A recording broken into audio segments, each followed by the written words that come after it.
Il est là, il est arrivé, on l'attendait avec beaucoup d'impatience. C'est un plaisir de présenter Primordial de Lemire et Sorrentino, une doublette qui est désormais installée de manière stable parmi les favoris de nombreux lecteurs. Et pour cause, parce que c'est toujours en général très beau. Alors Primordial chez Urban Comics, première remarque, l'album est magnifique. On a affaire à du oversize, c'est-à-dire c'est pas le format traditionnel, mais c'est plus grand que d'habitude.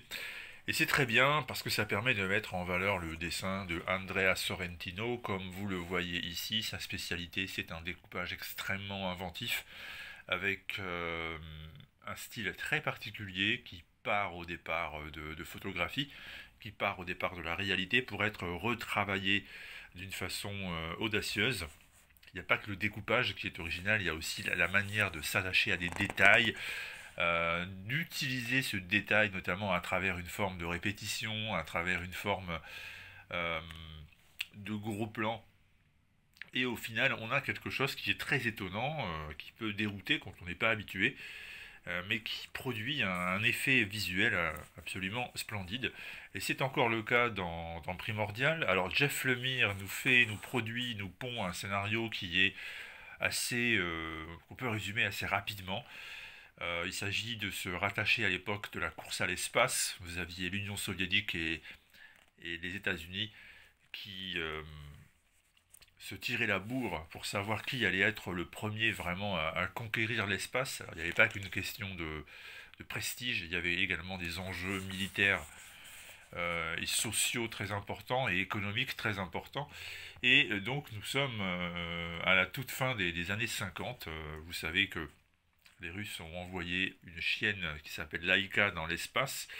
Elle n'a pas survécu à la tentative donc d'être le premier organisme vivant à effectuer un vol spatial.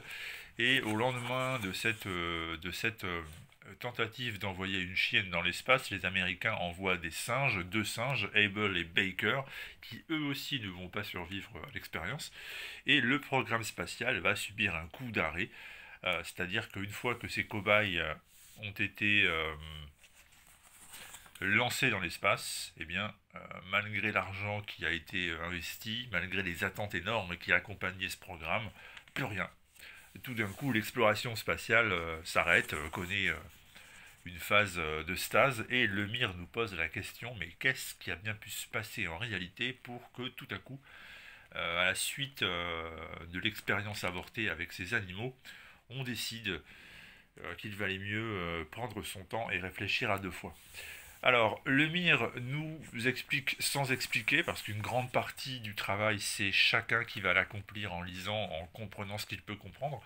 Et en même temps, on va passer de l'universel, du cosmique, carrément, j'ai envie de dire, du destin humain et supra-humain, à quelque chose de beaucoup plus terre à terre, c'est-à-dire le rapport entre un animal, une chienne par exemple, Laika, et non pas sa propriétaire, mais celle qui va la recueillir, celle qui va la nourrir, celle qui va l'aimer finalement, et qui l'attend toujours sur Terre quelque part, même si a priori l'attente est vaine, puisque l'animal semble être mort durant le vol où il a servi de cobaye.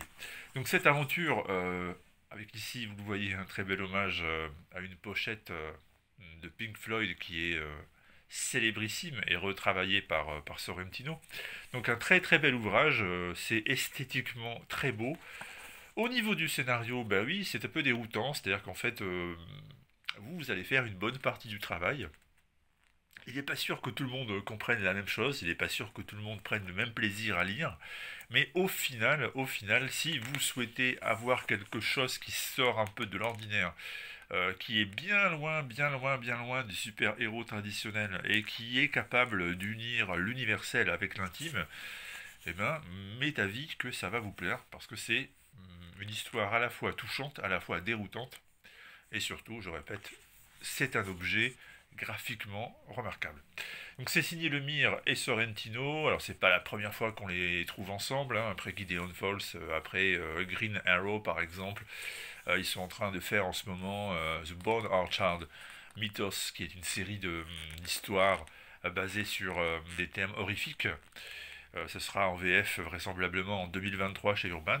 Et bien donc voilà, moi je vous dis, si tout ça vous intéresse, vous avez une lecture indispensable pour vous en ce moment, c'est primordial. On vous en a fait gagner 2 exemplaires il n'y a pas longtemps, c'était sur tous nos réseaux sociaux. Si vous n'êtes pas encore abonné, quelle erreur, vous avez régulièrement des petits concours, donc c'est le moment d'en profiter. Et puis donc voilà, tout simplement, primordial, le Mir Sorrentino. Bon, vous l'avez pas encore acheté, vous ne saviez pas que c'était sorti, je vous présente ça.